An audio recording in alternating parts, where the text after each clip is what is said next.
your religion is an identity marker within your family and in your community. And so there's the question of what would I lose, in terms of the respect and love of those around me, the understanding of who I would be in that community. What could I possibly lose? There's so many things.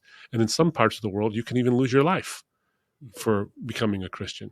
So there's a lot of tough things. And I wrestled with what was I willing to sacrifice for the sake of the truth. And the honest answer, Muhammad, is that when I was, for 7 years after I found the answers, I basically didn't want to make a decision.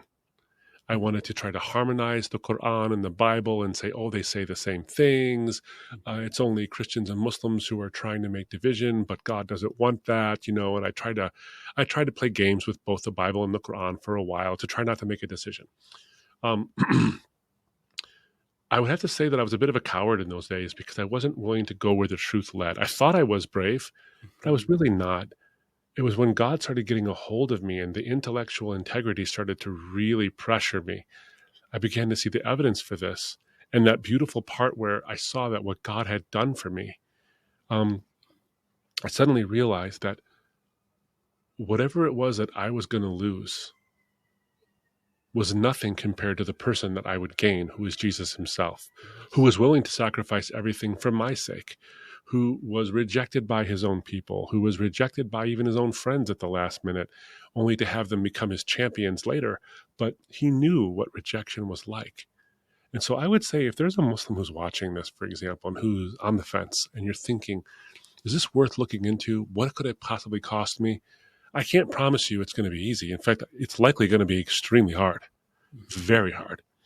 But I can promise you that it's worth it. No matter how hard it is, it's worth it because Jesus is worth it. He sustains, he guides, he gives you strength. He does so many things. But ultimately, I found that I could not look at him on that cross, dying there for me, bloody and beaten and tattered, and say, that's not good enough. I need more from you. I might get yelled at, or someone might call me a name, or maybe even threaten me. I could not look at him and with integrity say, I have to reject that. I was compelled to want to embrace him and the truth that he offers.